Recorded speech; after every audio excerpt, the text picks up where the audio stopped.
দেখুন আমি পাসপোর্ট সাইজের ফটো তৈরির যে দুইটা মেথড, আমি ইজি মেথড দুইটা দেখাতে যাচ্ছিলাম, সেই একটা মেথড আমি দিয়েছি। এখন দেখুন দ্বিতীয় মেথডটি হলো এই 2 নম্বর মেথড। এটা কিভাবে করবেন ওইটা একভাবে দিয়েছি, আপনি আরেকভাবেও পাসপোর্ট সাইজের ফটো করতে পারেন, সেটা আমি আপনাদেরকে দেখাচ্ছি।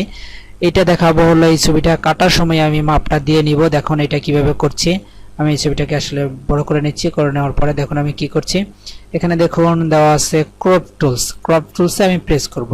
প্রেস করার পরে দেখুন এখানে চলে আসছে কয়েকটা অপশন চলে আসছে, এখানে আমি মাপটা আগেই দিয়ে দিব। তাহলে এখানে আমি দিয়ে দিই, এখানে দিয়ে দিব 40 mm। এটা হলো পাসপোর্ট সাইজের ছবির মাপ। তারপরে এখানে হলো হাইটে দিয়ে দিব 50 mm। বাস দিয়ে দিব। দিয়ে দেওয়ার পরে সরি এখানে এক বেড়ে গেছে, হ্যাঁ কমিয়ে নিলাম।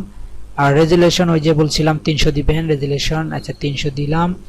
দেওয়ার আমার মাপটা শেষ। ইনশাল্লাহ এখন আমি কেটে নিব, আমার যতটুকু প্রয়োজন ততটুকু আপনি পাসপোর্ট সাইজের ছবি হিসেবে আপনি মাপটাকে কেটে নেবেন। এটা যত বড় টানেন না কেন এটা সবসময় পাসপোর্ট সাইজের ছবি হবে।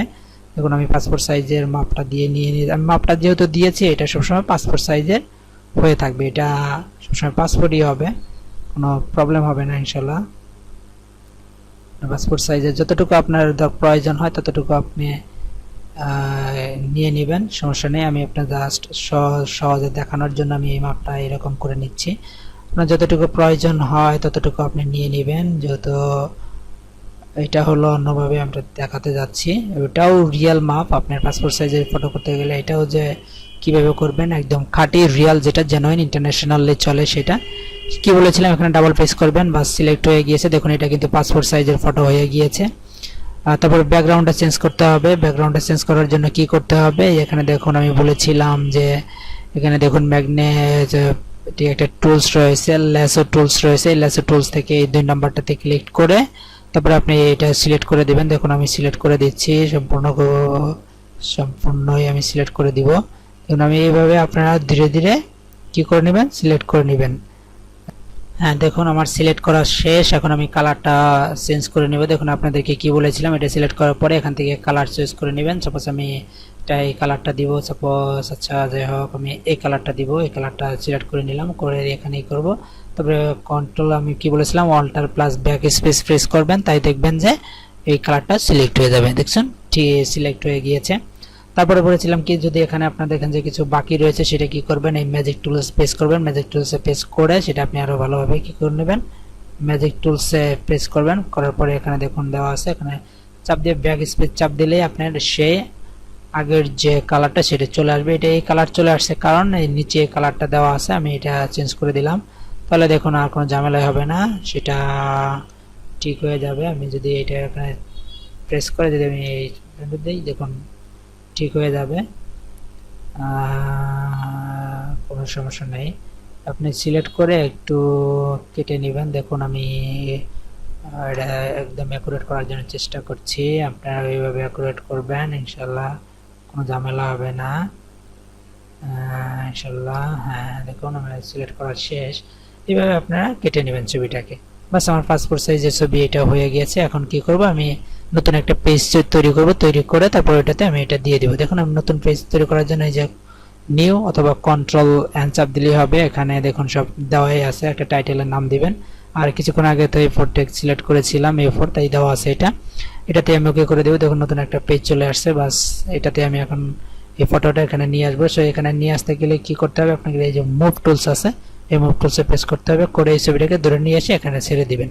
তাহলে এখান থেকে ধরে নিয়ে এসে আমি এখানে ছেড়ে দেবো। দেখুন এটা পাসপোর্ট সাইজের ছবি হয়ে গিয়েছে। সো এখান থেকে আবার ধরে নিয়ে এসে যে আপনি কি করবেন, যে আমি আরো ছবি এখানে আপনি যদি চান যে আমি আরো ছবি বাড়াবো, সেক্ষেত্রে আপনি আরো বাড়াইতে পারেন, কোনো সমস্যা নেই।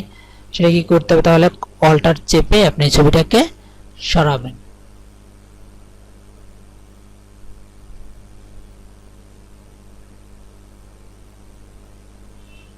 আপনি যদি চান এই 2টা বা 3টা ছবি একসাথে আপনি সরাবেন, তাহলে কি করবেন, কন্ট্রোল ই চাপ দিবেন। চাপ দেওয়ার পরে দেখুন এই সবগুলো সিলেক্ট হয়ে যাবে। তারপরে অল্টার চেপে এই 3টা একসাথে নিয়ে যাবেন। দেখুন এই দুইটা যেহেতু সিলেক্ট হয়েছে, এই 2টা একসাথেই যাবে।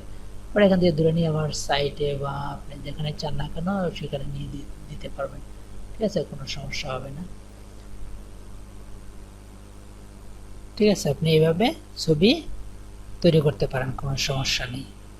তো এইভাবে ছবিগুলো এক একভাবে সাজাতে পারেন। আপনি যদি চান এখন যে আপনি স্ট্যাম্প সাইজ করবেন, তাহলে এখানে ছবির উপর প্রেস করবেন, করে এখানে ইমেজ সাইজটা চেঞ্জ করে নেবেন। দেখুন এখানে আপনি 1.1 করে দিবেন, তাই হবে। 1.1 করে দিলে দিয়ে আপনি এটা সিলেক্ট করে দিবেন, ইনশাআল্লাহ তাই আপনার এটা কি হয়ে যাবে, ছোট হয়ে যাবে। পরে এটা ধরে নিয়ে এসে এখানে ছাড়বেন, দেখুন এটা স্ট্যাম্প সাইজ হয়ে গিয়েছে, দেখতে পাচ্ছেন।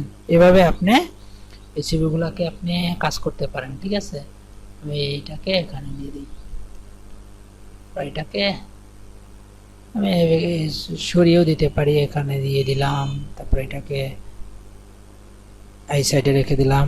তারপর এখান থেকে যদি আপনি চান যে না আরো আপনি সরাবেন, তাহলে সেটাও করতে পারেন এরকম ভাবে ধরে। তারপর আরেকটা আমি দিলাম, তারপর এটাকে ধরে নিয়ে এসে আরো দিলাম, এটাকে আমি একটু উপরে দিয়ে দেই। এভাবে আপনি কাজ করতে পারেন। আশা করি আপনি এই ছবি এডিটিংটা বুঝতে পারছেন। যদি বুঝে থাকেন তাহলে, যদি উপকৃত হয়ে থাকেন তাহলে অবশ্যই কমেন্টসে জানাবেন, আর যদি আপনার কোনো প্রবলেম থাকে সে কথা আপনি কমেন্টস বক্সে জানাবেন। সো আজকে এখানে বিদায় নিচ্ছি, সবাইকে ধন্যবাদ।